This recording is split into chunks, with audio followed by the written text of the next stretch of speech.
Is it going to work now? This is take two, guys. Yeah, so we're looking at the Athlon Cronus and the Athlon Aries ETR scopes on this live glitching upload on my iPad. I do believe it's my internet provider or the router or something like that. I switched it back over to cellular mode and it appears to be not glitching yet. But we'll see how long it works. So yeah, we were just talking about the general proportions of optics, how you can be somewhat prejudiced by looking at the proportions of the scope and exactly how they're configured, and see what kind of technical issues they might have on the optics. So that's something that if you want to check that out, watch the first one of this series of 2 videos here before it glitched out, and you can watch us expound on that before it took a dump. I'm telling you, man, I mentioned this on the last live stream. I really, really do want to throw all my computers and electronics into the river. It's actually true. Hey, have you guys seen these? Oh, what the heck? No, here we go. You guys get one of these if you count on one of the deals. So that's pretty cool. We got those now. It's been pretty fun. All the different things you can get involved with there. So we're going to take long range scope questions and answers here after a little bit and talk about some of those things. But as a brief recap, and after I've had a few minutes to digest the situation, looking at both these different scopes, like we said before, the Cronus is actually made in Japan. It's a little bit shorter footprint, very nicely made, you can tell. This one is actually made in China. It has the old classic footprint for reasons we expounded upon in the last video. And actually, looking at both of these, although they're different animals, they're both made very nicely. The clicking mechanisms on this Aries is very, very nice.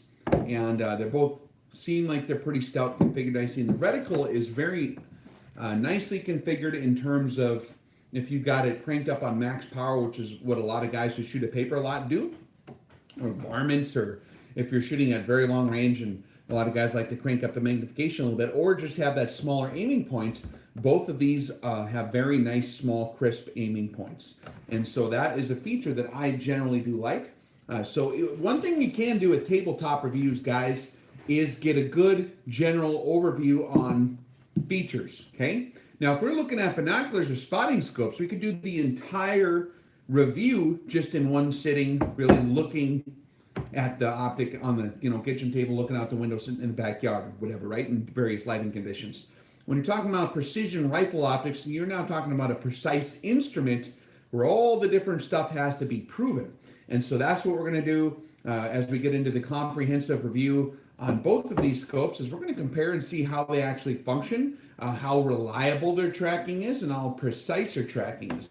Typically, the main priority in any precision rifle scope, if you're going to be using the turrets, especially for dialing in fire solutions, is those turrets have to operate with reliability. That's the big deal.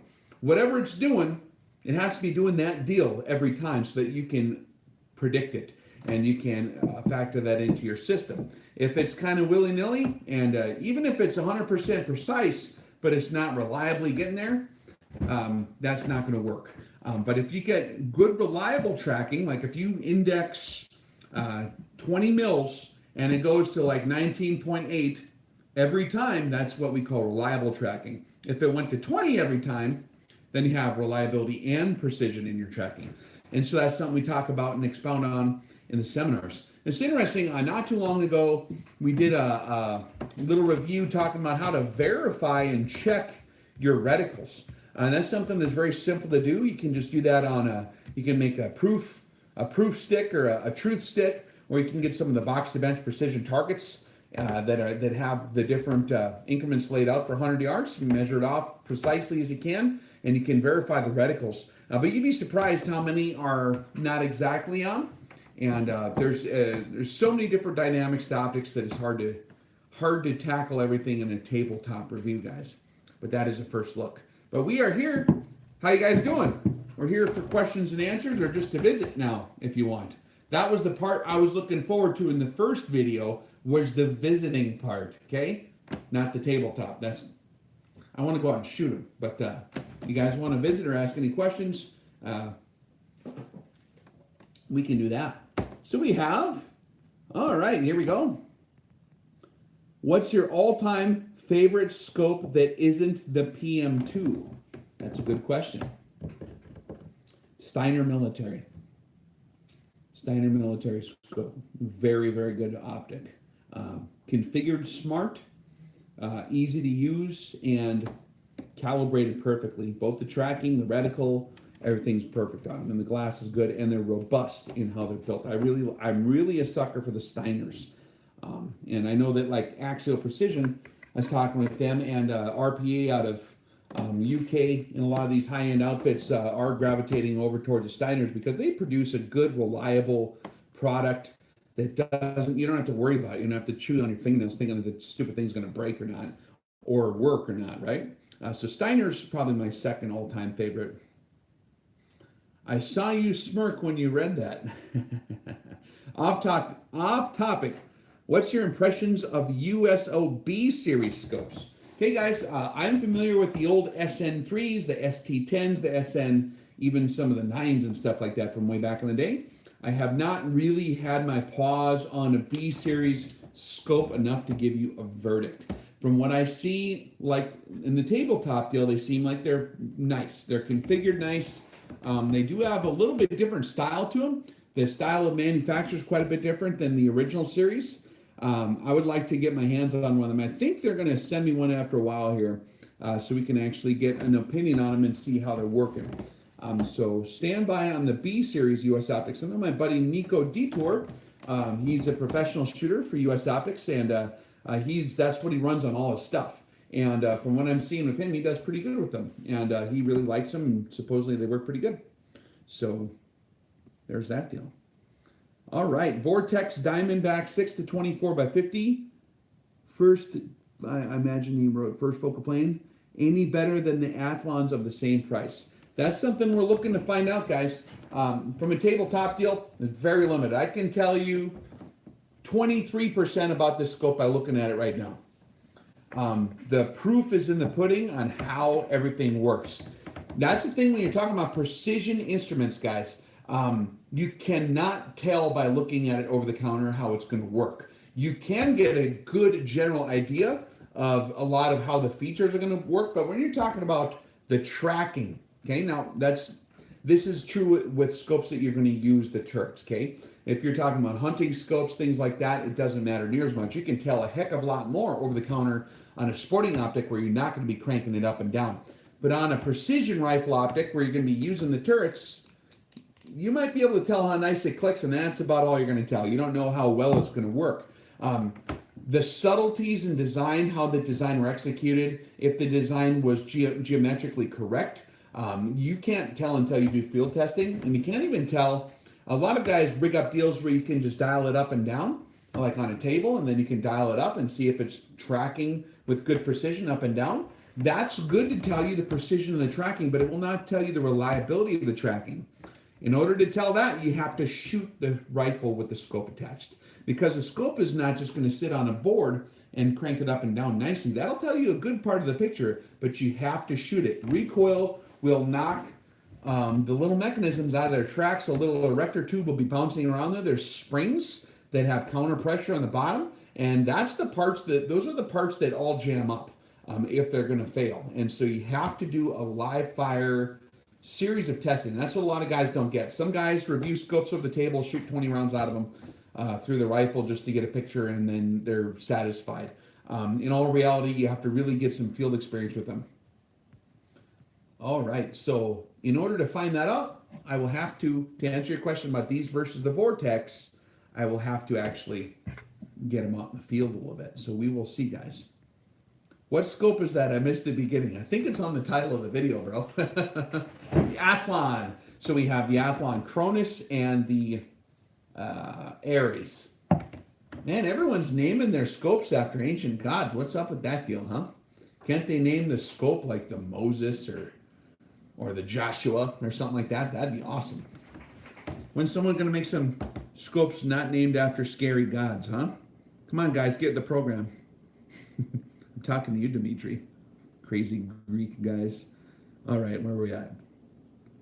Hey Rex, how you doing? 308 bar. All right. Oh man, all right, we got a lot of guys visiting here. It's awesome. How's business? Sounds like you're becoming, yeah, we're doing okay, man. We're having a lot of fun. The main thing is we're having a lot of fun with the training.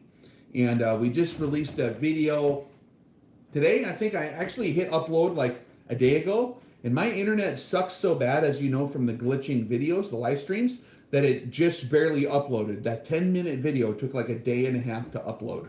That's why I'm live now, because it's way easier for me to deal with. But no, the Rex Defense is having a lot of fun. We're having a great amount of fun. It was way more fun than I thought it would be. It's also a lot more work than I thought it would be too. There's a lot to, it's the logistics part and getting everything hammered out, finding ranges to go. So if you guys do know anybody with a shooting range that we can get out to 1,000 with, that's totally adequate for a lot of what we do. Or even a 100-yard range in your area. We do have we're going to scramble up the curriculum a little bit too very soon and readjust how we're presenting that a little bit. Hey Rex, just be advised, I talked to US Optics and there has been some talk about the ST10 being remade. They said check back in a month. Oh man, I'm calling them today now. I got to find out. That the ST10 is the fixed 10 scope. And I love that thing. So they better not screw that one up. They better get it right. Because if they get it wrong, you'll know what I'll do. You guys know what I do. Is your scope test target available in PDF form? I don't believe so. If you did print, here's the challenge of printing targets, good guys. This is with the box to bench precision targets. There's a lot of work that goes into the printing company and communicating with them. They'll just print the deal on a piece of paper, and you can space it apart on the computer to come out with precision. But when you're doing the printing, you'd be surprised how many times it gets screwed up somewhere in the rendering or in the program as it's printing, how the paper stretches on the way in there. So there's a lot of work that goes into what kind of paper you need to get it to work properly with, and then to print it on there to where it's spaced out properly. So if you did have it on a PDF, it'd be very difficult to get it precise. Maybe unless you're a computer guy and a printing expert or printing company, they should have an idea how to do that. All right, let's look back here. Yes, biblical characters. I agree. Let's name some scopes after. Hey, I'm going to come up with a series of scopes. All right, which scope company wants to help me with this? Speak up. Call me. realrexreviews@gmail.com, I think is my email address for the Rex Reviews part. Call me up and we'll make some Rex configured scopes for absolute all-out Mad Max Fury Road with Patrick Swayze and Red Dawn happening at the same time, and you have to shoot the caps off of water bottles 10 times in a row at 1,000 yards. That's the scope I want. And we're going to name it after some biblical characters. Hey, Shepard, first focal and second focal scopes, thoughts? So the Shepard scopes, guys, if you don't remember, back in the day, they had a BDC reticle with the little circles that worked their way down. You would bracket the target inside the circle and then hold over. I knew some guys that ran them on M1As and M21s back in the day, some Marine guys, and they liked them a lot. I did see a lot of them break, though, too. So the concept was awesome. They're one of the first outfits to really kind of push that in the big market that I've seen. That was in like the 90s and even the early 90s. The Shepard scopes. It's so easy just to bracket the target and shoot. There's a lot of optics nowadays that execute that probably better and for cheaper. Stuff that's laser etched in the reticle is going to be a lot more heavy duty. Like if you look at the primary arms ACSS reticles and their scopes they have there and the amount of OCD proofing they do on those, that's probably going to be executed better than the Shepard. The Shepard was one of the first ones to kind of do that idea way back in the day. But in this interesting concept, you have a two-shot zeroing process. You shoot one bullet, and then you move the little post over to where that bullet was, and then you just adjust your sights over. So it's a very, very neat concept. It was just not super heavy duty for field applications. And so that's my opinion on the Shepard scopes. But the Shepard is at least a name on a scope that I can deal with, right? That's scary, like, should just name your scope Beelzebub or something. I probably got the athlon and the primary guys over there just shaking their heads at me right now. Pretty funny. No, I understand you name the scope something like that. It's easier to handle, to remember. All right, I know a place in northern Wisconsin out to 1,000 yards near Stone Lake, Wisconsin. If you know a place, what's the most handy for me, guys, with my crazy training schedule is if you can establish a relationship and be a range liaison for me and go out on the range and actually visit with the guy in charge of that deal and say, hey, would it be cool if we would schedule a shooting course out here sometime? And if they seem like they're cool and they don't want to charge infinity dollars, then get their contact information, get the details on the range, as much information as you can, what price they want for it, all that kind of stuff, and then email that to me with their contact information, and then we can maybe see if we can set something up. North Florida, yep, a tactical training group, absolutely. My buddy Paul McCoy actually has a good connection with a range up there in North Florida. That's going to be a really, really, really classy, nice place. So hopefully we'll get in with that outfit sometime next year. Ever been to Fouled Bore Precision Range in Nevia, Oklahoma? Targets up to a mile, $30 per day pass. I have not. Likewise, yeah, send that to me, man. Send that to me. Because we'd have to occupy the entire range. That's the other thing, too, is when we do a course, we have to have the entire range roped off just for us, right? All right, I love the way you focus on skills and not equipment. Great to have good kit, but it's not the be-all and end-all. That's true, guys. And as a reviewing outfit, Rex reviews, right? We do have to kind of focus on equipment because that's what is interesting. That's the fun thing to talk about. But in all reality, when it comes to the training end of the spectrum, that's how we manage the equipment. You can have the best equipment in the world or the worst equipment in the world, and it's the guys are going to perform. The only real indicator of how people are going to be successful is how they manage whatever they're using. And even guys that have stuff that's broke can make it work if they're smart. And guys that have stuff that works perfectly who don't know exactly how to manage it and balance everything out properly, it's really system integration. So your scope is going to be a little bit off probably than how your spotting scope's set up. Your spotting scope might have a reticle that's different than what your turrets are giving you. Your ballistics are going to be based on models, which are based on the test equipment they used for those ballistics. That's going to be different than that. Your environmental measuring equipment is going to be a little bit different than all those things. And then the math used is going to be either accurate or not. The BC in the book is going to be based on the test equipment they got that from. And so there's cumulative slop everywhere in the system. You have to manage it as a system to where everything comes together into a focal point where you know whatever you need to do to dial in your scope and all your ballistics for your rifle and your exact bullet using your atmospheric measuring equipment that gave you the information to get the inputs to put into the ballistic computer.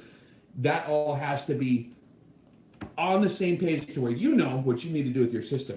That's why people come up with different answers when they're using supposedly very similar equipment.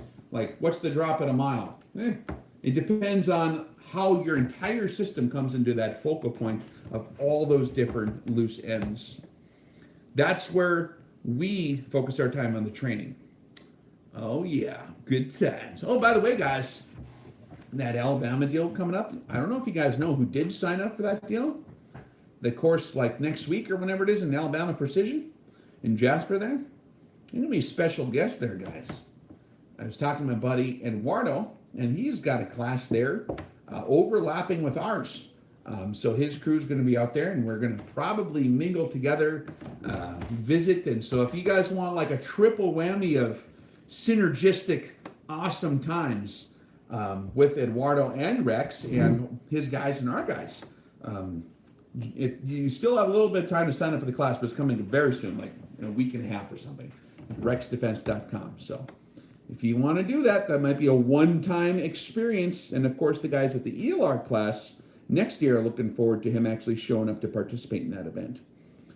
If he can make it, he's going to come down. So that guy, it's guys like that you really honestly can't screw around and put off and procrastinate. That's what us guys do. Like me, I'll probably be here for a little while, assuming everything works out properly in the universe, right? Because I'm younger, right? But guys like that, I mean, he's going to eventually want to go and do some boating or do some scuba diving, or that guy's like a ninja. He might want to go fly airplanes again. I mean, he has a lot of other hobbies too. And so you got to take advantage of these guys while they're doing what they're doing if you want to learn from them. So I'd suggest he's doing the Steyr Academy. You can look that up online, and he has a whole series of training events he does there. But if you do want to meet him and hang out, if you come to the RX Live Fire and the RX, I think the 1000 Live Fire in Jasper, Alabama, at the Alabama Precision Range, we will be meeting up with Eduardo. He'll be hanging around, I'm sure, and we'll probably even run some drills together, some stuff. Learn a lot from that guy, for sure. Will you follow up on the Sniper 101 series? Yes. My secret plan, you guys can't tell anybody about this either. You can't tell nobody. So just keep this top secret between you guys and me. Is I'm going to go through, when I started the 101 series, I was expecting 10 people to watch that. The 10 people that asked me to make it. So the video production was not there, man. And it was just us having fun, which is good. Having fun is a big, important deal. But I think that it's to the point, and with the new evolutions in available technology, there's a lot more stuff to handle in terms of equipment selection is one of the three cornerstones of the skill, really. You have to have good sound equipment. So just in terms of bullet availability, equipment selection, and the dynamics associated with how to balance out the new styles of equipment that are available in the field of long-range precision shooting since we come out with the original series, is something that warrants probably an update. So my secret plan is when we hit our icicle mode of the Arctic up here where I'm living, when you can't even open the door because there's 10 feet of snow and it's 70 below on top of that, I'll probably start to work on updating those videos and recap and kind of do like a 2.0 version, okay? And I'm not sure if that's going to be available on YouTube or not. We'll see what we have to do, because you guys do realize I ain't going to be on YouTube forever, right? You guys know about that? Yeah, that's not going to be forever. I've been nice. Some guys have different style than me that gets them in trouble more quickly. YouTube doesn't like guys that enjoy long-range shooting, okay? That's not their favorite deal. They want to get us all off of there. So it's Google, Facebook will be soon, Twitter, it's all going to be bye-bye. So we'll see. We'll have to play it by ear how that deal all goes, man. That's just reality of where we're living at in this 1984 environment. But that's fine. Hey, they're doing their job. They are being true to what they believe in their hearts. They believe that we are bad guys and they're the good guys, and they're going to save the world from guys who know how to shoot guns and enjoy hunting and enjoy the finer things in life. They don't like that, so at least they're being loyal to what their beliefs are. A lot of us guys have maybe superior beliefs or better beliefs in terms of like how the way things ought to be, but you know what our problem is? We sit on a stupid couch 99% of the time and only talk about it, and we don't actually get involved politically and spiritually and try to actually participate in society to win these guys over, right? And so is it their fault that they're winning when we're just sitting here not doing anything? Not really. It's really not. Now, I know a lot of us guys watching this video actually are participating and throwing everything you got at it. And if you're doing that, then you're my brother. I'm just saying, though. I've seen a lot of guys on our side lollygag and, oh, man, you know, I'll get around to it later. Okay. If there is a later. Rex is preaching. Hey, you know, for the last several weeks, I've been itching to do some ranting videos. I don't know if you guys remember them deals. Yelling at stuff is always fun, especially stuff that ain't right. Vote Trump, MAGA. Oh, there they're going. They're already going nuts here. Oh man, I love you guys. I told Ted Cruz that I'd vote for his opponent if he doesn't introduce legislation to protect freedoms online. Isn't that interesting? The so-called conservatives are just totally not to be seen there. Why? Because that is the true battleground. How are they going to subjugate the guys with the the Second Amendment stuff, right? They first have to control communications. Like when the United States is going to declare war on a country, right? Like when we bombed like Saddam back in 91, what's the first thing that our little F-117 stealth bombers snuck in there and took out? Was it the army tanks? And the little troop carriers full of all the little army guys? No. They took out communications. If they can't communicate, they can't do anything. They're just totally helpless. And so what are folks doing with us guys here in the United States? They're taking out the communications. Same exact thing it's just normal military history. Am I mad at them for doing it? Nope, because they're doing their job perfectly. They're being the test of life, man. They're testing to see if we're going to be nice guys or whatever. And so we will see how that deal all works out. Drink some coffee and start the rants. You should see what happens when I actually drink real coffee, man. It's horrible. Any thoughts on Mirage ULR versus Silencer Omega? They're very, very similar in their performance, actually. I've got a soft spot for Mirage ULR just because I like the folks down there, and I know that I know what page they're on.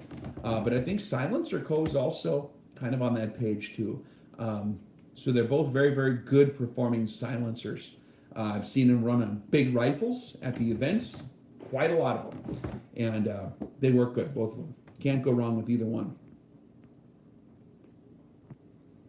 All right, what do we got here? What's the father shot, Rex, that you've completed? The father shot? Farthest shot, I assume? Man, so I have different definition on how that deal works. I've made ridiculous, stupid, long, crazy shots that would be world records in their categories, I'm sure. Problem is, I shot a lot. I shot a lot of times to hit it. And so what I consider to be the longest shot is where I adjust everything the first time, dial it in perfectly, accurately predict what's going to happen, shoot, and then hits the target right now. And then I follow up for at least another round to make sure that it wasn't an anecdotal situation. And so that's what I call true command fire, where you command where that bullet goes. Now, in the terms of the course that we're coming up with here, that's talking about where you command the situation in terms of fieldcraft to get close enough to guarantee that hit. It's a field training exercise if you're asking about the Rex defense deal. But the farthest shot I've ever made where I dialed it in and actually hit without screwing around, without taking a second shot to hit it, or a third shot, or a 12th shot, or a 947th shot, I'm comfortable out to 1800. But that doesn't happen every day, guys. There's plenty of chances for, we talked about that system integration, where there's all those different things that have to work out perfectly. Any one of those, like if all of a sudden one day you have your Kestrel in your pocket to get your atmospherics, especially if you're doing ELR stuff, and it was a little warmer than you thought, and you look at it, it'll give you a little bit wrong data because you managed your equipment differently. It's the same exact piece of kit, you drove it different. Now your numbers are just a little bit off. You got your temperature off a little bit. Your feet per second is going to be off because of your muzzle velocity variation due to ammo temperature, and all of a sudden you're going to miss by quite a bit. And so it's not consistent to be able to hit at over a mile on the first shot every time. It's certainly still a very difficult task to do. For Rex, 1,800 yards is medium range. No, but that's the farthest I've ever successfully engaged stuff on the first shot and then followed up and hit it again to where it was like a normal size target. I mean, I could shoot at a 4x8 sheet of steel all day and hit it a million times, probably farther than that, but I'm talking like a 20-inch target, okay? So we're talking about like a mammal-sized target is what I'm also talking about. A lot of guys shoot at a piece of steel that you can barely fit in your truck. And that's cool too, and that's fun, but I have different criteria I use to judge the definitions on how far the longer shot is for what I've done. Anyways, 1,800 is about as far as I can go. Back to the SD10. USO don't have plans yet, but there has been talk. I also know Nico or something I am Nico. What the heck does that mean? Instant message or something? Is that what you guys are talking about it? And he said he has heard nothing yet. Well, maybe if we keep talking, they'll build one. Need recommendations on a scope to swap between a 30-06 AR and a standard 5.56 between 100 and 600 yards. So there is the primary arms. Which one is that called? Not the Omega. What's the hunting one? I did a review on it. I should know what it's called. It's the something that starts with the O. You guys know what I'm talking about? There's one that's configured for, it's like a deer hunting scope, and it's actually made for 30-06. And if you zero it a little bit differently, you can get it squared away for a 5.56. You can swap between that and an ACSS that's actually calibrated for the 5.56 too. But it depends on what ammunition you're using and how you zero it. The trajectory of most standard centerfire modern rifle cartridges is a very similar shape.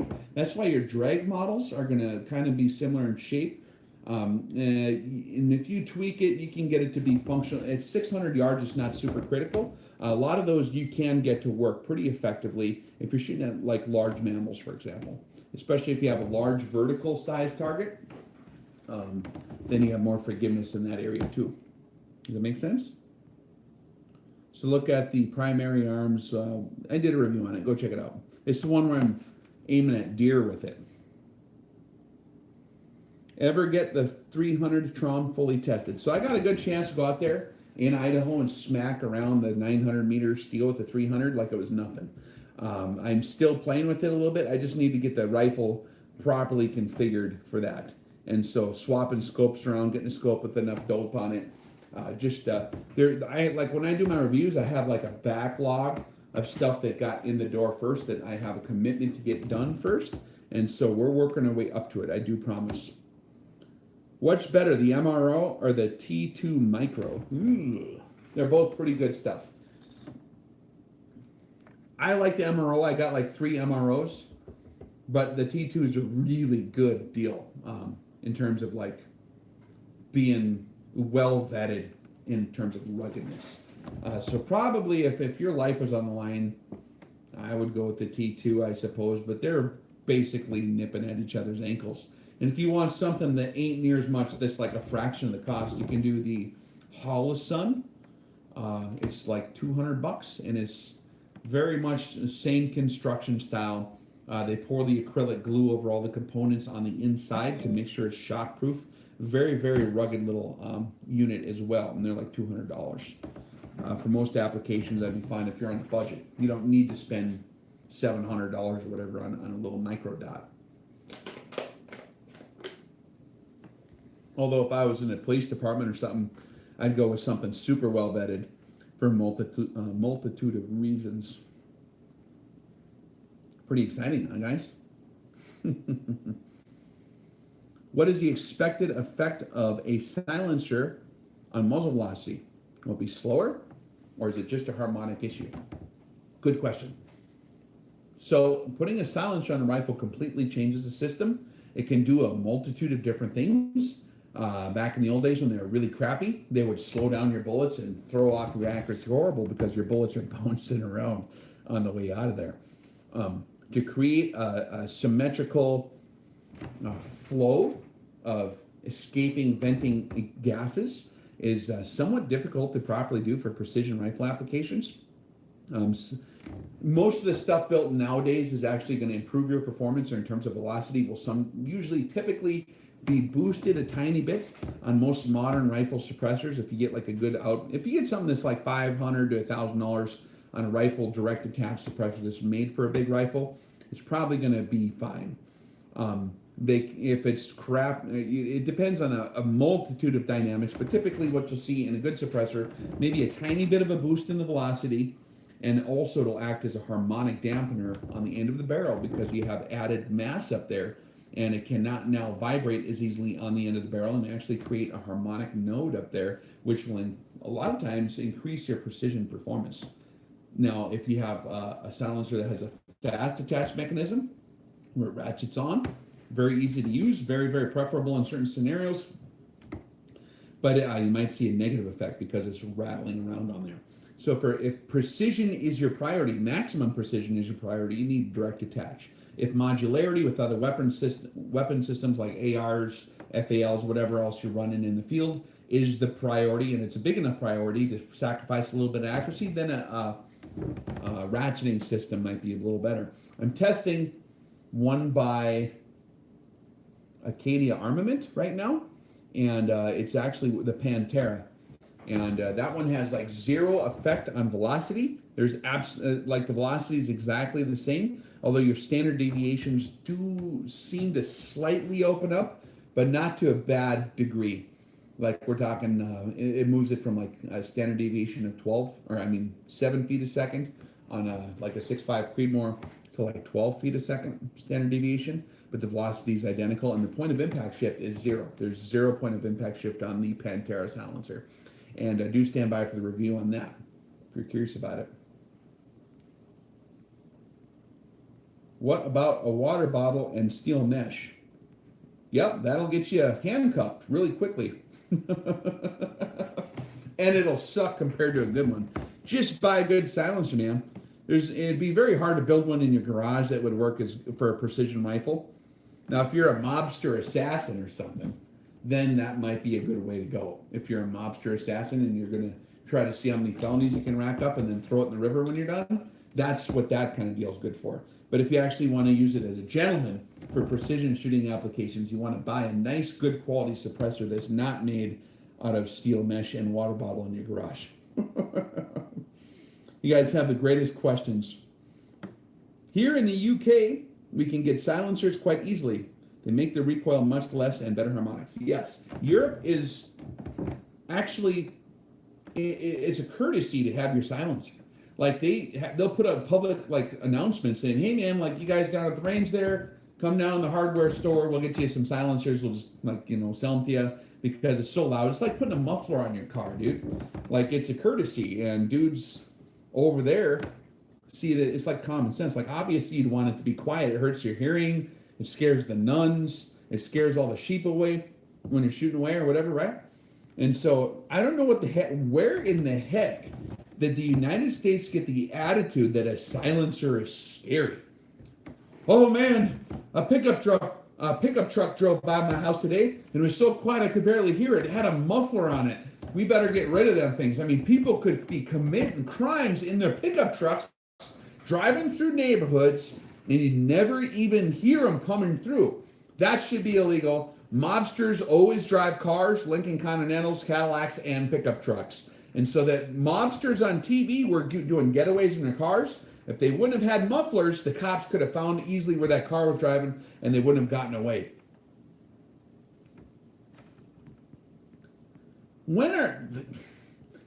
I don't know what politician was smoking crack back in those days when they banned a muffler for your gun. I mean, out of all the things in the world that you'd want a muffler on, they're incredibly loud.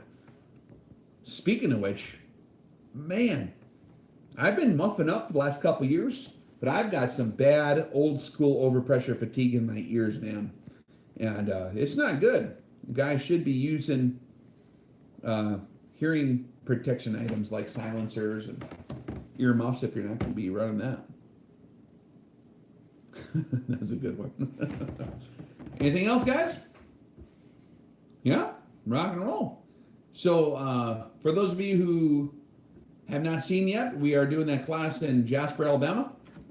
Just in a week or two, Eduardo is going to be there. And that's a top secret fun announcement. So if you can jump in there real quick, drive to Alabama. If you're anywhere in the Southeast, I'd encourage you to do that. And then we're going over to Hawks Double Mountain Ranch in Rotan, Texas for the field training exercise. And that's going to be fun. We're going to sneak around and see how sneaky you guys are. If you've never had a chance to do that, we always think in our brain of how it's going to go, right? Like if you bought the ghillie suit and you bought like all this stuff and like you got all your equipment all set up, and the first time you go out there, it's going to be hilarious because you'll find out like, wow, I didn't realize that like when you're trying to crawl wearing this, you're like, like pulling on the stuff attached to your knees or your hand, like you're kneeling. There's a lot of little details you'll never find out until you get out there in the field and actually do it long enough and have the actual excuse to, and the entire scenario lined up on how to use it properly. So it'll be a super valuable experience to guys wanting to learn how all their field equipment is going to hash out in a real environment. So that's going to be a lot of fun. Tala 300C4MZ. Hi, how you doing, man? Sheesh, those days are behind me, bro. Yeah, I'm just going to watch. I'm going to be the guy like pointing at stuff and watching. I don't know if I'm going to be crawling around too much out there either, man. But it's going to be a lot of fun. It is fun. If you've ever got a chance to do stuff like that with other guys that are on the same page and doing the exercise with you, you're going to learn a lot. And your survivability in any kind of Red Dawn scenario when the Chinese do parachute over in 10 years from now or whenever it's going to be, and you and Patrick Swayze have to go and crawl through the woods, your survivability will be tenfold increased if you play these games ahead of time.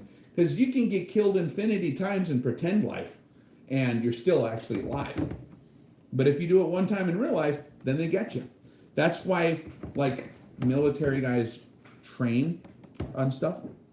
And they don't just train on shooting all day. They do all the field stuff. They do the field craft stuff. That's where they spend and focus most of their time.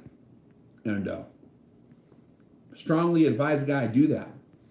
And just because you can sneak up on a deer with your Ford Galaxy out on a section line road and shoot it out the window before it runs away doesn't mean you're sneaking a field environment, guys. It's a different deal, a different animal, and it's a lot of fun. We're doing it for historical application, guys. It's going to be fun. Showing you how it's been done, how it can be done, just as an educational experience. You guys will get a kick out of it.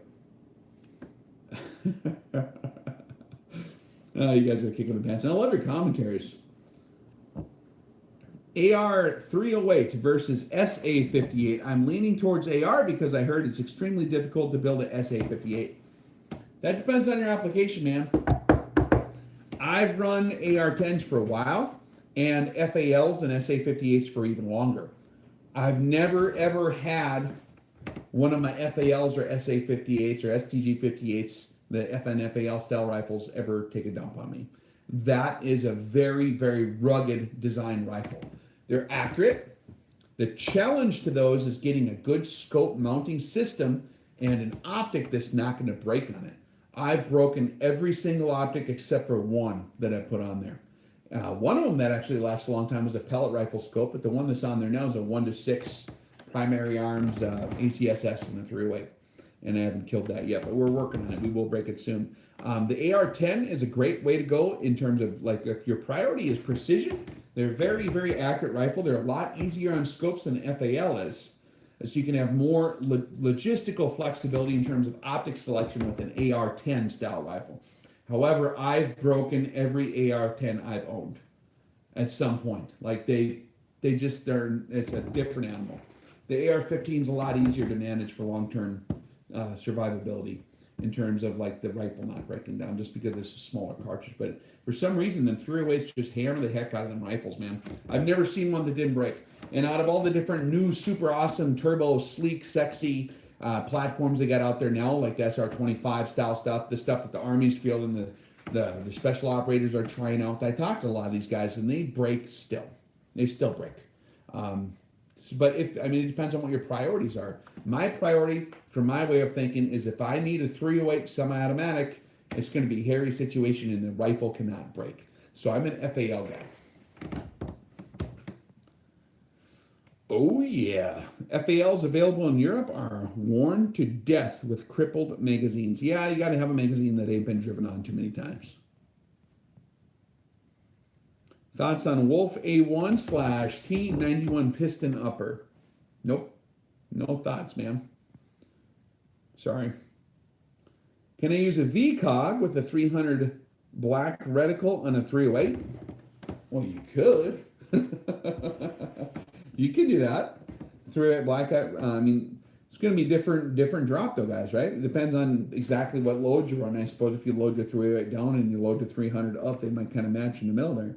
and it depends on a lot of things. But typically, if you're going to use a BDC style reticle, guys, you're going to want it configured for the exact setup you're using, because even if it's exactly configured for what you're exactly using, the conditions are going to vary a little bit. So you're going to have slop in there no matter what. So you want that slop to be centered in on the middle of that bell curve of where the stuff actually is going to hit. Can you run an Aimpoint Pro on an FAL? Yeah. Aimpoints are pretty tough. They'll actually stand up in FAL pretty well, typically. Can you recommend in a 260 Remington an AR-10 platform over a bolt action? I mean, you can. One of the things about like so an AR-10 platform, the 308 and the 7.62 NATO was designed for more reasons than just 30 caliber logistics. You know, compatibility with all the pre-existing systems like the 1919 machine guns, all the 308 caliber 30-06 stuff from the last 70 years before that, since they come out the 30-40 Krag, right? The reason I think that 308s are better in semi-auto is because the cartridge proportionality is not overbore. You don't have a huge case and a little bullet. When you have that situation, all of a sudden the temperature deal becomes very critical, and if you're burning rounds, like if you do a few follow-up shots on a 308, or even if you dump a mag on a 308, it's not going to really hurt your throat near as much as something like a 260 or a 243 in a semi-automatic platform. Okay. The other thing too, I would imagine if you're looking at the 260, that you are kind of gravitating towards precision applications, long-range applications. I'm assuming if that's the case, it's nice to have manual control over when the round goes into the chamber. One of the challenges of a semi-automatic platform is it instantly slams that new cartridge in there, and now every second it's sitting in that hot chamber, it's building velocity. And now you're responsible to keep track of your velocity increase as that round is cooking in the chamber. If you have a bolt action, you can manually decide when to put it in. So you open your bolt, and then when you're ready to take that follow-up shot, then you can put it in there and shoot. And if you don't need to, you can lift the bolt handle on. You have a lot more manual control on a bolt action. And for a lot of reasons, I gravitate. So 270 is more of a precision rifle caliber. I would opt for bolt actions. If you're in a semi-automatic platform, I would opt for 308s, because that was the design for that cartridge was matched to that application, and vice versa. The 260 was kind of invented for hunting guys who wanted to shoot at long range, or have better external ballistic performance and terminal performance on actual mammals with bolt action rifles.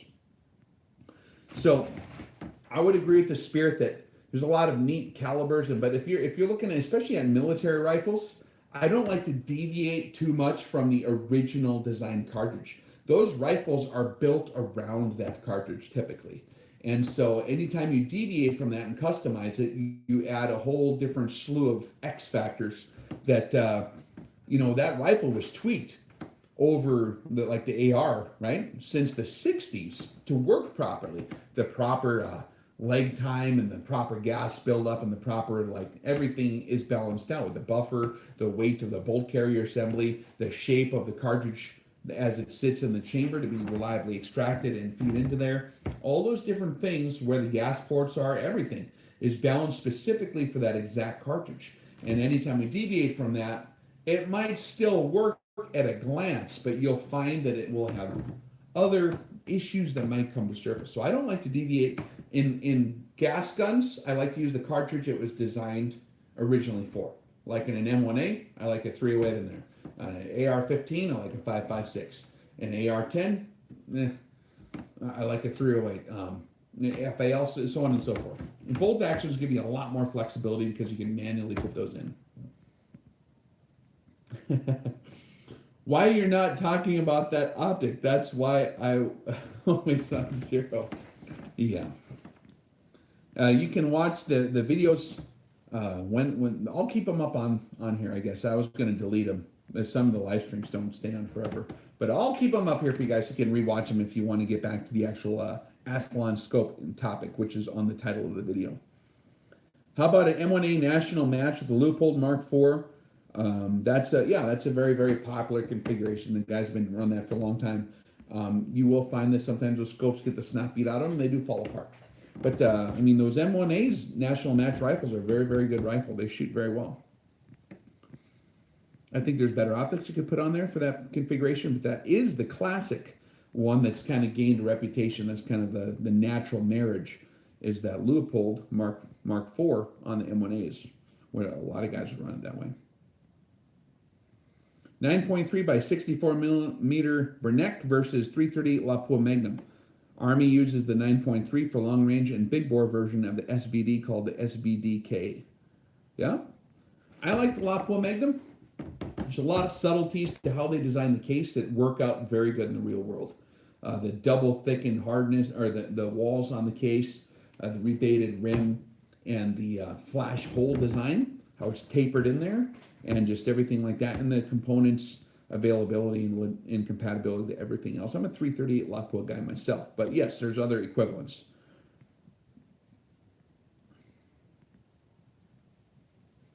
Yeah, contradiction, as the FAL was originally designed for smaller 7mm intermediate. That is correct, yep. But the final design, which had all the bugs worked out of it over the course of 121 countries fielding it, has been the 7.62 NATO. So originally, like the Stoner design, right, the gas impingement was designed for the 7.62 as well. And while actually some of those were originally the concept, you know, they always go through these different trends and different options when they're going to reconfigure a military cartridge. It's a big deal. But what I'm specifically talking about is once they've invested the entire national resources into fielding this as the standard equipment over the course of, like, since the AR-15, 1965 on the M16s, right, being fielded in the U.S. Army up until now. Over those huge amount of years, those bugs have been thoroughly worked out. And there was a lot of refinements that had to happen, not just based on the original design, but the original design as executed in its military contract being distributed widely and battle-proven over decades, would be a more correct way to put that in there. So, sorry to appear to contradict it.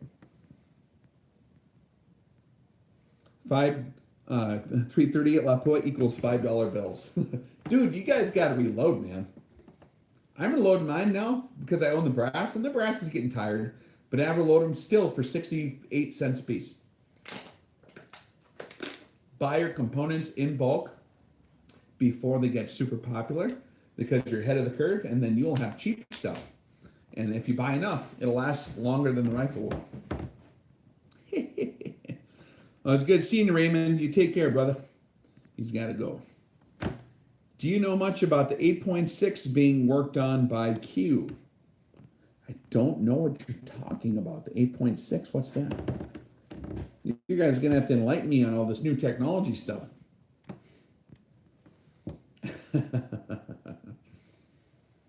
Oh, let's see if I missed one. I picked up an IOR 5.8 by 40. That thing is sick. Yes, it is. The 4.8 by 40, I imagine. Or is he talking about 5.8 by 40? So a lot of those different models are coming out with now, yes. They're very, very nice, aren't they?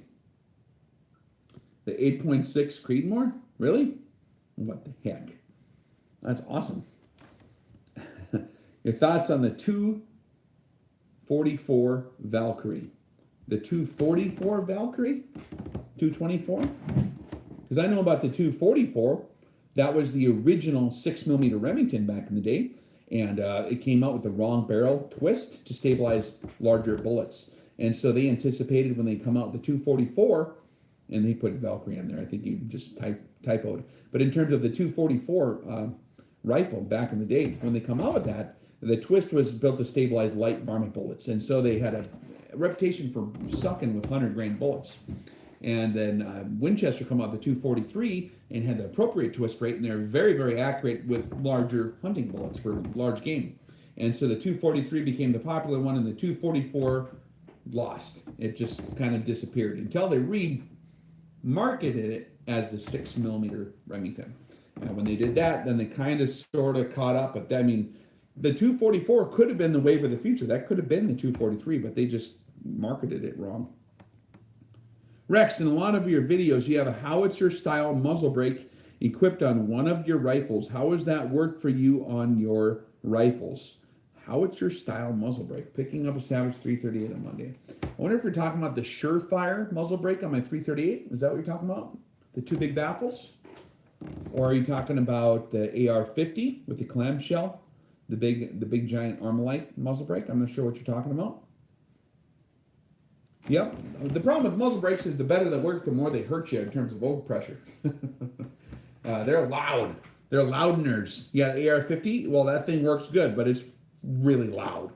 And even if you got double ears on, anytime you're shooting something like that, you should have earplugs and muffs over the top.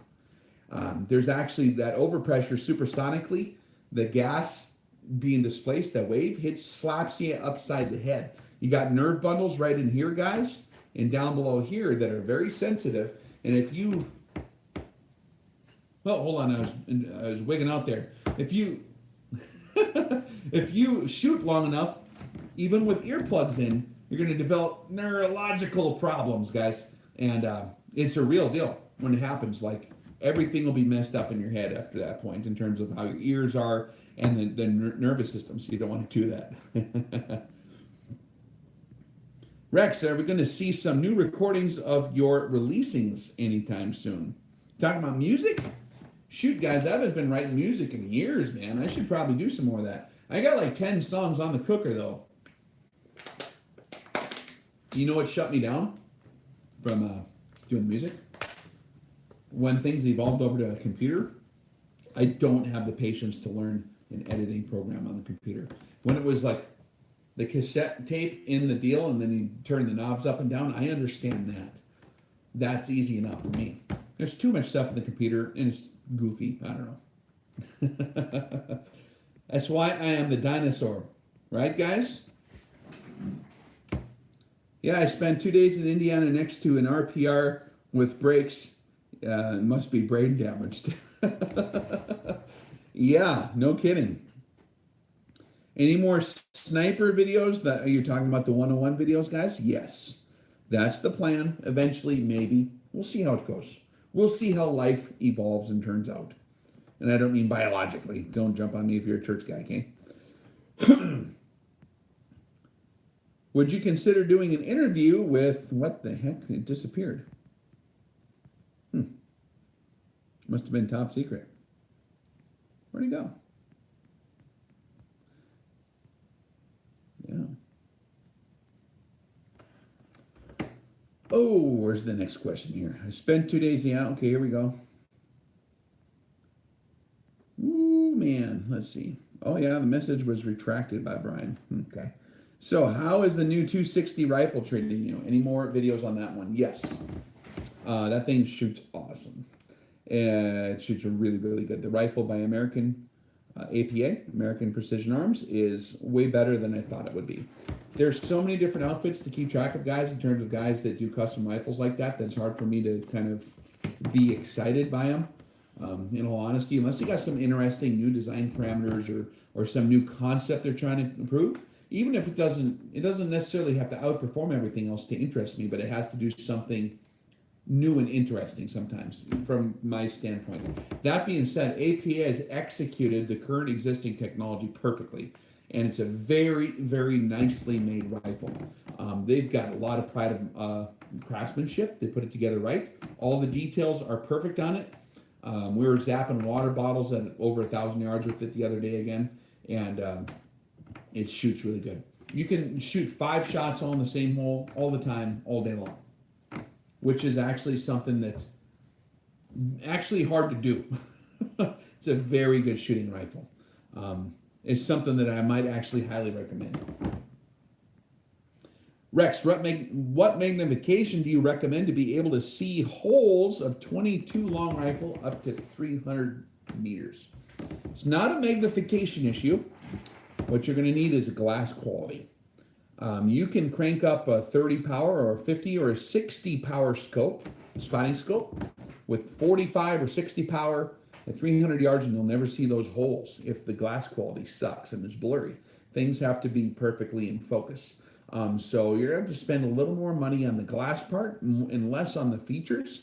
And so when I'm shopping for a spotting scope, I don't look for the highest magnification or whatever magnification it is. I look for a scope that'll give you the sharpness in glass, to where you can see whatever it is you're looking at any magnification. I really do like Optolith for that reason. Very, very, very good quality lenses.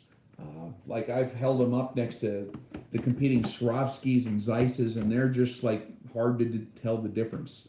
And I do like the wide angle eyepiece that's available on the Optolith with the reticle in it for long range shooting applications. So that's where I've gravitated as opposed to the Swarovski or the Zeiss. And they're priced about like that. They're an expensive optic, but they're very, very nice. With that, you can definitely see 22 caliber holes at 300 meters, no problem. All right, Tika T3X TAC A1 or Bergara B17, any preference? Both those rifles are going to shoot really good. I'm a Tika guy, just in general. They've been around for long enough to have a long-lasting, standing reputation of getting it done properly. That being said, there are some truths to having the stock configured the way you need it to be done, and so that's where those they're neck and neck enough guys. So like in terms of actual performance, they're going to be like right in here, kind of competing. So that's where your ergonomic preferences will start to kind of like put one over than the other one. So look at whichever one has the stock that's better configured for your body type and style of shooting. And I like, you guys know my stock preferences and my chassis preferences. I like simplicity. I like a cheap piece, but I don't like it to be overly complicated. I don't like a million different parts all screwed together if I can avoid it. But that being said, maybe look at some of the ergonomic issues and some of the other features. But both rifles are going to shoot very well. In general, I like Tika, but Bergara is great too. Any potential review of a Swarovski X5i? Man, I'll tell you what, I'd love to. I just if they want to have me do a review, you can get in contact with Swarovski and have them give me an email, and I will definitely take a look at one if they can get one in my hands. We're doing okay, but I ain't like a rich man by any stretch of the imagination. We're living month to month just like anybody else. Unless I sold all the scopes I got, then I'd probably be rich. No, but some of those are very nice from what I've seen. Rex, would you consider doing an interview with Vox Day in the near future? He has a Native American Christian author publisher who lives in Italy. He wrote SJWs Always Lie and are conservatives. Sounds like an interesting guy. Vox Day, never heard of him, huh? Native American Christian. I'm part Native a little bit, just a tiny bit. Anyone can guess what tribe? Running the Crusader for 4 weeks now and love it. Yeah, the Crusader's nice. Huh. Vox Day, never heard of it, guys. Pure Tika varmint plus GRS stock is the way to go. No, I like the Tikas. One of my buddies, Jesse Ross, just got an update on his Tika, and it's a really nice chassis upgrade. And so they do make stuff for them. Sometimes it's a little harder to get parts for stuff like that because it's not like a Remington 700, but yeah, very, very nice rifle. It actually shoots really good. Off topic, police departments are now using facial recognition technology. Yeah, I think they've done that forever. Facial recognition technology, like where the lady draws the dude's face after he robbed the gas station. They've been doing that for a while, man. And the technology is your eyeball recognizing the guy. But no, they can do that. The computer's very efficient now. Yeah, so if you're trying to like evade stuff nowadays, guys, good luck with that. It's not going to work out very good unless you're only in the forest and you never look to the sky where the airplanes and the drones and the satellites are. So if you're always looking down and you're always in the forest, maybe you'll evade the technology. Or if you wear one of those big noses with the Groucho Marx mustache and the glasses, you know what I'm talking about? And then use that makeup and get it in there to look right, maybe that'll screw it up. But this, I mean, still how your eyeballs are spaced apart and stuff, they'll get you figured out. There ain't no sneaking away anymore. We're in the brave new world, guys. Very exciting.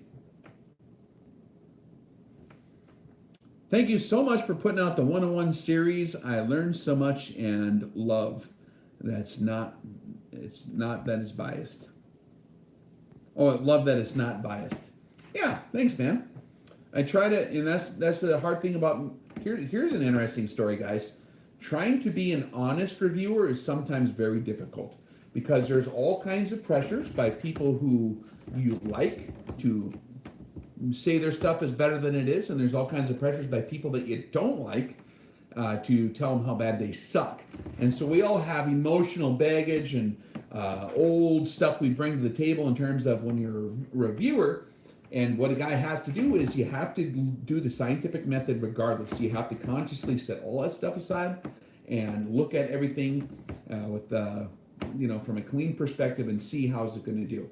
And that's something that if that's where some of the methodology of testing and evaluation comes in handy, is being honest about that stuff.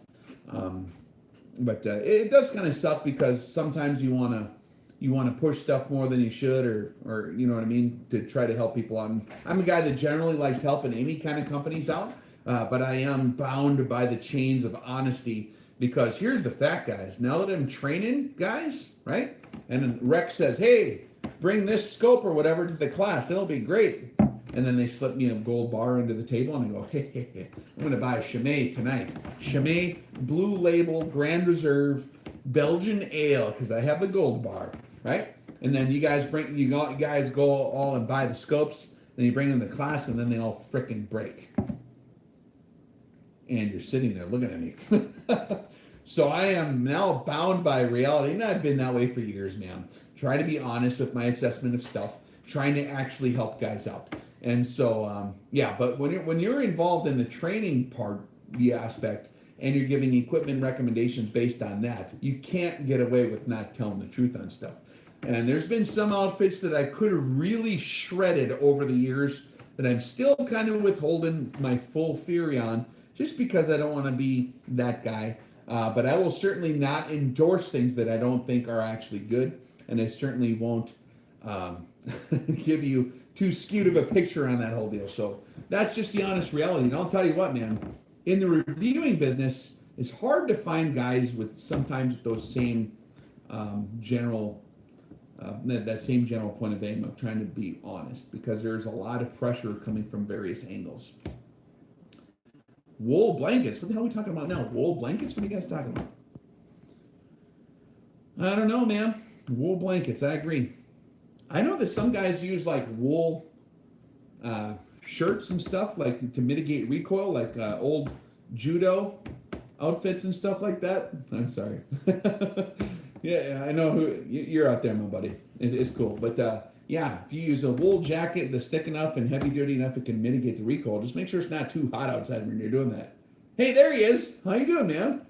Which magnification scope for 2,500 yards? Presuming good glass. If you're shooting 2,500 yards, here's the issue. That's a good question. The flight path of your bullet is going so high over where you're looking at the target, right? It's going so high at its max ordinate, you want to be able to track that bullet's trace. And so if you're zoomed in too far, even at 2,500 yards, you're not going to see the top of that max ordinate. So I don't typically adjust more than 20 power ever. Even at ELR, I like to, maybe to find the target or identify the target, I'll take advantage of that larger magnification, the greater magnification. But when it comes to the shooting part, you have to dial it back where you can see the max ordinate of the bullet. So that depends on, you can set up your secondary functions tables to show you where your max ordinate is and how high it is. It's a secondary set of information. We cover that in the 101 series, how to do all that stuff. You can use JDM ballistics or whatever to derive that information. And I like to use stuff like that to have more information to where I can know, okay, how far can I zoom in on this target and not lose sight of that max ordinate. So typically, like if I'm shooting out to 1,000 yards, I'm on 10 power. If I'm at a mile, I might be on 15 power. If I'm shooting at like 2,000 yards or something like that, then you got to crank her up a little bit more so you can have a better aiming point, like maybe 20 power. Good question, Grant. If you want to jam out, go look at my band, Rebel Sun. Oh, what the heck, Lee? You're in a band, bro? That's awesome. What do you play?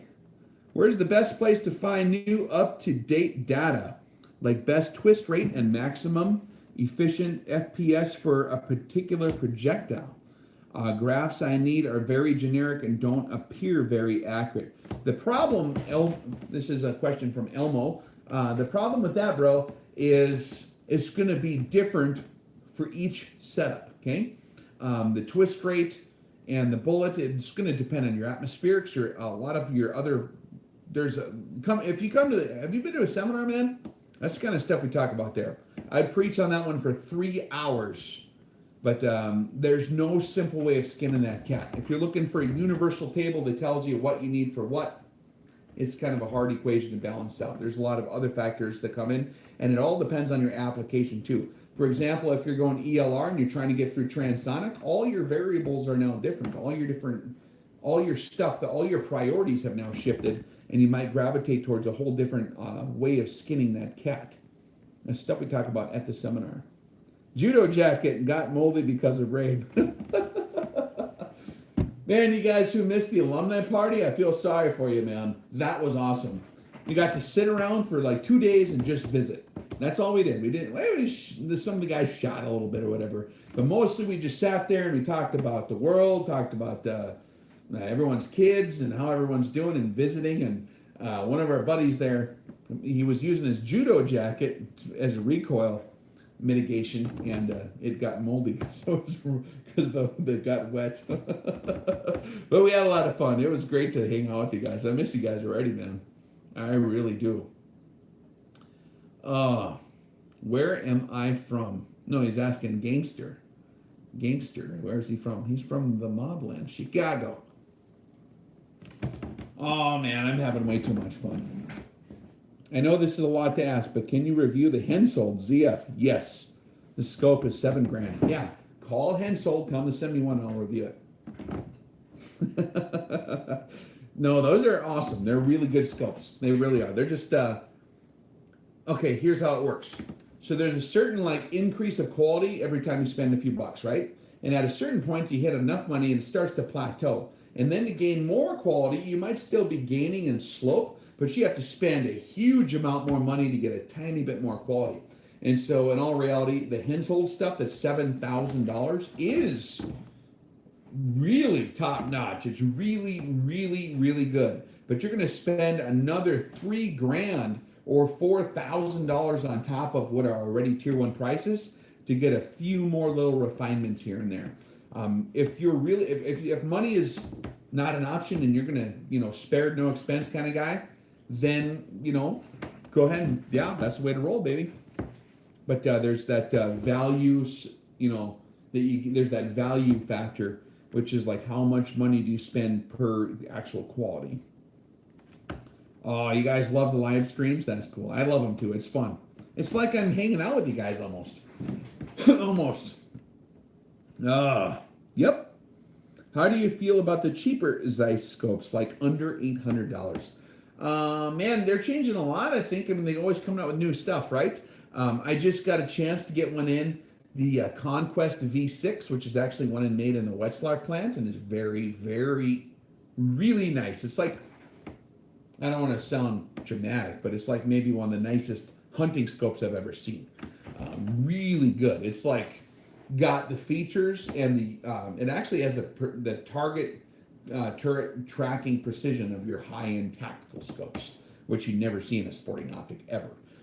So it's really nice. But the ones under $800, I think a lot of those are Asian, and they're going to be fine too. I mean, it depends on your application, guys. All depends on your application. Nightforce worth the money? Yeah, I think so, man. I think Nightforce is not a bad way to go. A lot of our guys run Nightforce. You want to make sure you get the one that's properly configured for what you're doing. I don't really like, there's the base model, which is the SHV, I think. And they're using all the same parts as the other scopes. The problem is, from our standpoint, for precision shooting applications, they are not totally checked out at the factory. The money you spend on a Nightforce is not because it's using better parts or components. It's because the guys putting those components together verified every step in the process, everything worked out properly. And so that's quality control verifying is what you're paying for with when you get the Nightforce stuff. But if you get like a Beast is a really nice optic. The AT-ACR is pretty good too. Anything configured for how you want it, this checked out. Nightforce has for a long time been very good. Any experience with Doctor optics? Yes. Not the rifle scope so much. I have a pair of the Doctor binoculars, and they're really nice. Really, really nice binoculars. And they're affordable. I mean, they're expensive, but they're affordable, like how much quality you get. They're really good value. Recon G2 or Crusader on a 330 Lapua. Which one would you recommend? Okay, so the Recon G2 or the Crusader. I got a Crusader. It's really nice. My favorite is the Recon, the IOR Recon, the first one. That's my favorite probably for overall, everything, all-purpose stuff. For a 338, you might actually get a lot of good use out of that Crusader. A little bit more magnification potential, a little bit bigger, footprint, stuff like that. But those are really, really nice. The G2s are very nicely configured. Those are Japanese scopes, so they're a whole different animal. But I'm a sucker for the IOR stuff. Also, the new first focal plane Diamondback Vortex scope. What do you think? I don't know, man. They're much cheaper. Makes me nervous. Yeah, so they got a good customer warranty deal. Get it, find out it doesn't work, give it back. Get the next one, find out it doesn't work, give it back. Get the next one, find out it doesn't work, give it back. Maybe in the fourth or fifth one, you get one that works good, because sometimes, it's the same parts as a lot of the other ones that do work. In a lot of ways, there's a lot of ways to manage those scopes better that's not going to break them. Some of those have designs that are a little more easy to get FUBAR out in the field, maybe, because from what I've been told by some of those guys, the reason why a lot of them don't track and they just completely poop the bed and won't move, like you're turning the knobs and nothing's happening, is because those turret caps get an oval shape to them from wrong specification when you're turning the little screws in to tighten down on the turret caps. And so you got to put on exactly this amount of inch-pounds of pressure. And so the problem with me being a field guy is I would tell you that most 99% of guys are going to get the screws adjusted with asymmetric pressure application around that post. And if it's that fussy to getting screwed up, it's not a design I like. I don't know. I'm going to get in trouble. I would buy other stuff, but that's just me. Whirlwind does make a good scope, but I'd shy away from Whirlwind. I mean, whatever he said, I don't remember what it was. Since you're home, can you check your inventory for this guy from the Indiana class, as is in rifle for sale? What are you talking about? Check it. I don't know what you're talking about, bro. Are Citron S3s trustworthy? Yeah. I mean, for sporting stuff, they're fine. I got an S3 on an AR-15 downstairs. I think, probably. I don't know. Let's see. S3s are pretty decent, especially for the money. Yeah. I mean, that's a whole different category of stuff, which is not my specialty as much as the tier 1 stuff and the tier 2 stuff. I do the long range precision stuff, so I'm looking at everything through that lens. If you're hunting deer at 100 yards, there's a whole different set of priorities, like cost effectiveness, the weight, the footprint. That's a lot of guys will review scopes from a different angle than I will. Are you ever going to add any content to your Patreon? Dude, I need to hire me a social media professional. Someone who's got their stuff squared away, and someone that I can just have full-time do all that stuff. Because there's a lot of stuff that a guy could be taking advantage of.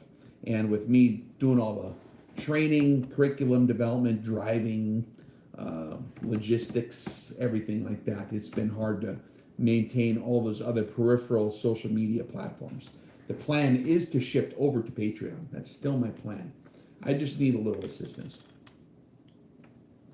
Send in your resume to Rex Reviews, Real Rex Reviews. What do you think about the Limb Saber resonator? Is it meant to dampen the barrel whip? Yeah, the limb savers, the concept is sound. It will dampen the harmonic vibrations. The problem is if they can move back and forth, it's continuously retuning it all the time. So there's other ways to mitigate the problem of harmonic exacerbations, like a heavier, more stiff barrel, or stuff that's more aligned more properly in terms of the axial alignment of the system, from the bore to the chamber being cut square and everything like that. Having your stock configured appropriately to not give you that whiplash as much. There's other ways to set up your stuff. If you're to the point where you have to use one of those limb saver deals or whatever, perhaps there's something else that could be tuned to do that, because they're going to move around. Anytime that thing moves forward an inch or backwards an inch, it's going to be different. How about older scopes to look out for that we can rebuild? What the heck? That's cool. Rebuilding scopes? I've never tried to rebuild a scope. That's beyond my expertise. There'd be like thumbprints on the inside of it or something like that. No, I don't know. MPA or spur mount. I actually got a spur mount, guys. It's sitting right over there. I'm not going to run grab it because I don't want to right now. I'll show that to you guys in a future video. I'm testing it on my Surgeon. So we'll see how that spur mount holds up. Does IOR use the German 5-component tracking design, the Japanese 3-component, or some other Russian? So I've asked that question a lot of times to a lot of different folks, because they do track pretty good. Regardless of whatever design parameters they're using, we'll put it like that, okay? The result on paper, when we do the scope verifications, is that the IOR scopes, the 40mm main tube series, like the Recons and the Crusaders, for the most part are exactly side by side with the Schmidt and Benders and the Steiners. So that tells me that whatever they're doing, they executed it in a way to where it's got pretty good precision in the tracking. And they're very reliable. So I'm not sure how I should answer that properly. I'm pretty sure they're not using, well, I'm not going to say. I'm not going to say exactly what deal they're using there. But the proof is in the pudding, right, guys? All right. When are you coming up north? Like to Norway or what?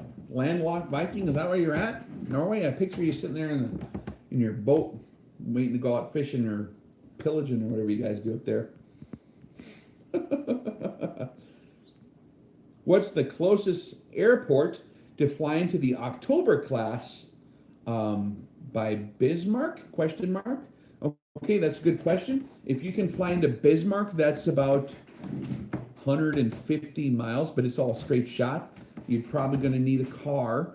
If you flew into Dickinson or Williston, Williston would be about the same as Bismarck probably. Dickinson would be a bit closer. That'd only be like half an hour's drive or something from there. And I do believe they have an airport that should accommodate a lot of stuff.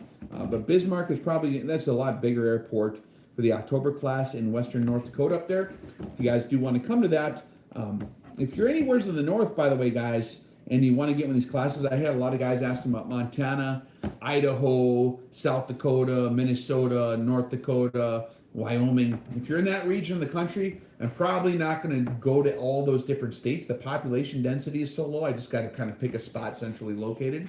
So we're doing ours in western Dakota, western North Dakota, which is kind of close to all them. So that's within driving range of all those guys.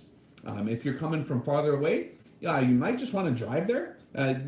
With all the equipment hassle and stuff from airports, it is sometimes that I drive to most of the live fire events myself. I'll be driving there. But that's something that if you do need to fly in, probably Dickinson or Bismarck would be your two best bets. Weird question. Do you have any advice for traveling to a dangerous part of Mexico? I'm planning to visit family there. Ooh. Yeah, so like I've been in dozens and dozens of countries over the years. Some of them are not nice countries where there's bad guys.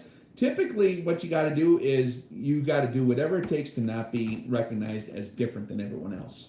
I mean, they might know if you're like a white guy or whatever. You obviously be one of them, but you don't want to stand out in any way. Don't wear any like certain, I mean, learn whatever the gang signs are and don't do any of those. Just be a standard, like, you got to apply the principles of camouflage, urban style, when you're traveling through bad places.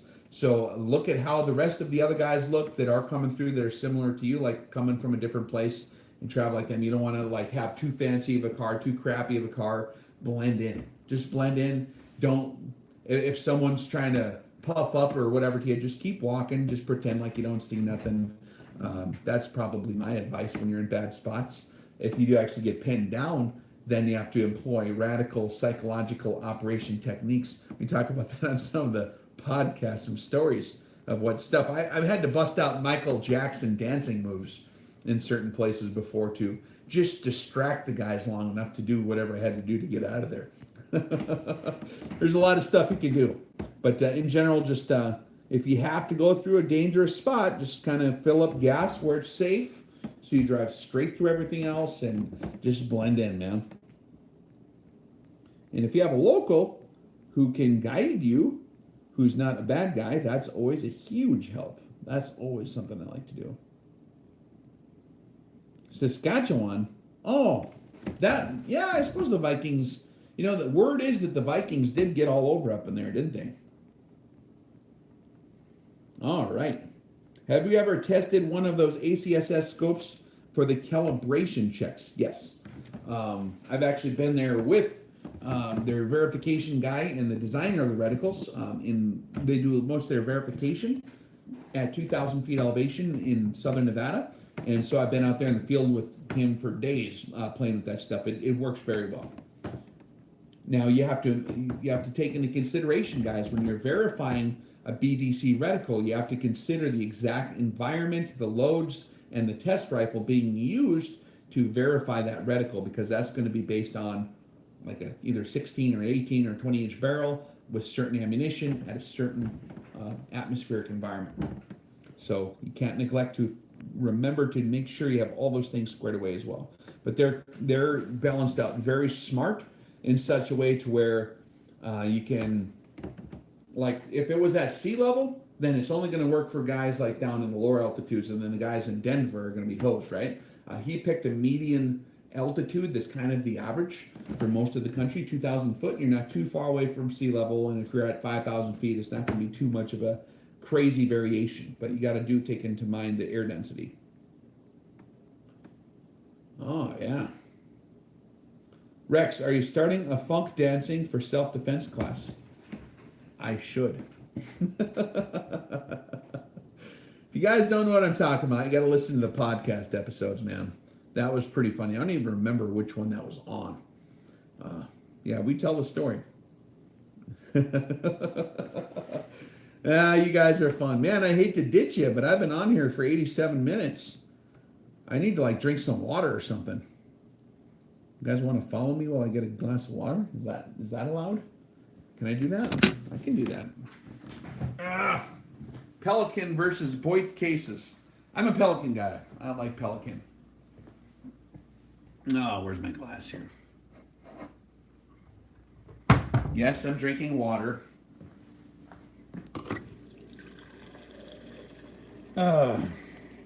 You'll wait?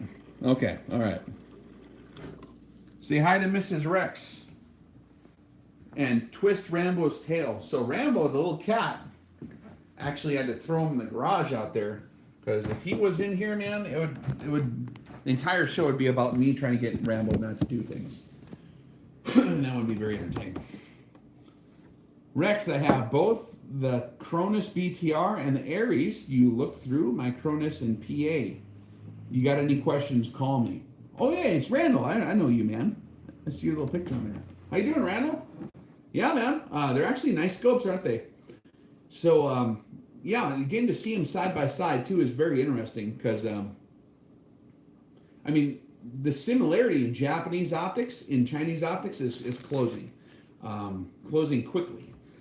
The Chinese are catching up, and like a lot of the stuff made by even like or marketed by Primary Arms is made in China and is very rugged. And once the technology has been duplicated, you're basically looking at the same technology. But I was actually surprised to look at these side by side. They're both really nice. Why the F we cannot get SWFA scopes in Europe? Probably because it's a regulated deal. The SWFA Super Sniper Straight 10 was a military item with an NSN number, and there's laws in the United States saying you can't export military parts or military tools without permission from the State Department. I'm thinking that's probably why you can't get them over there.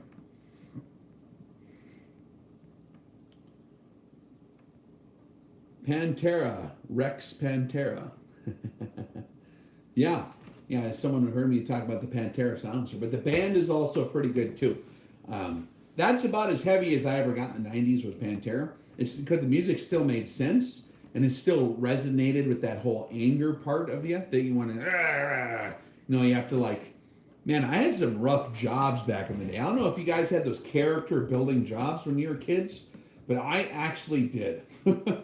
Like digging through rocks with like a pickaxe and a shovel when I was like in grade school. I think I was in 4th grade, and they gave me a little 4-wheeler, and I was trying to dig a ditch like by myself when it was 100 degrees, like all summer.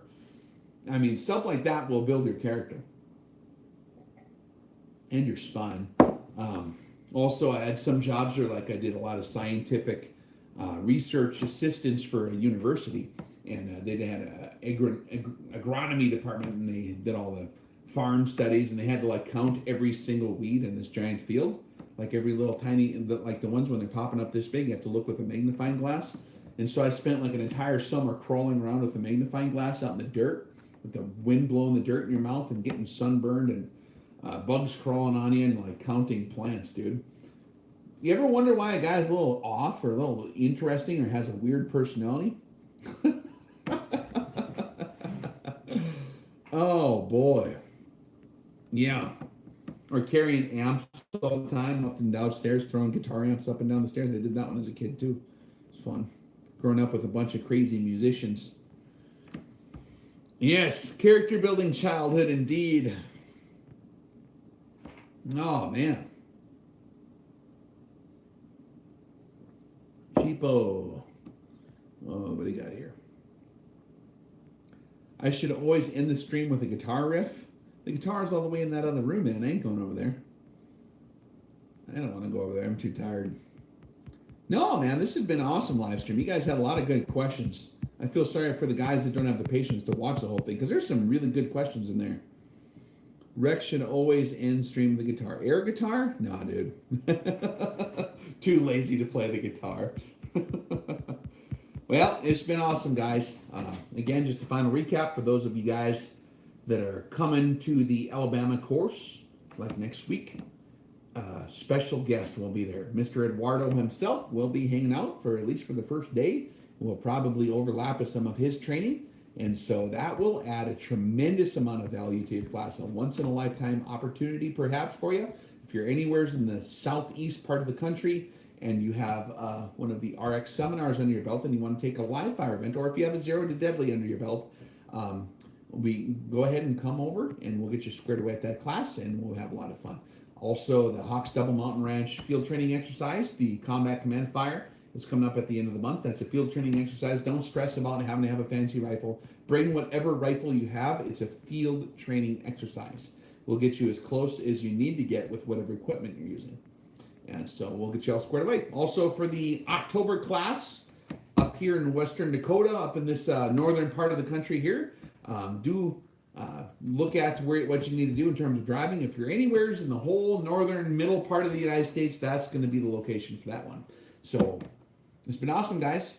We had a lot of fun over this last year. Like I said again in the last video we did, it's been very humbling to meet you guys in real life and hang out with you, and it's been awesome to hang out. And it's actually truly been a real honor to see the caliber of people that come out to our deals and meet you guys and shake your hands and see what you guys do. You're like all way smarter than me on all the stuff you guys do. And it's just, it's cool to see. And I was very, very pleased at how it turned out. I had no idea how this deal would roll when it got started. And there's been some refinements, some evolutions Everything's getting better and better. It's aging like wine so far. We'll keep going with it probably for a little while. We don't know how much longer we're going to do it. I'm probably going to book up next year and see how it goes again. But life continues, man. There's lots of things that pop up in life, and we will see how it goes. But if you do want to get in on the training, whatever's on the books right now at Rex Defense, our website, rexdefense.com, I think is where it is.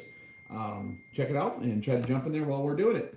So we'll catch you guys around the campfire, and I look forward to meeting you guys again in Alabama, Texas, Dakota, and for the seminar in Las Vegas in December. If you haven't taken anything yet, that's a great place to start. If you're really, really into long-range shooting already, the seminar is a great class to start with. If you're just getting into it, we're going to schedule some more Zero to Deadly classes, which are really good if you want to master the rifle itself. We talk about equipment, internal ballistics, all that stuff is going to be awesome. The first one we did there was really incredible, so I'm going to gravitate more towards that and kind of do the seminars less. So if you do want to jump in on a seminar, we got the one in October in Western Dakota and the one in Las Vegas in December. That's your two options right now. And keep an eye on how everything's going, and we'll catch you guys on the flip side.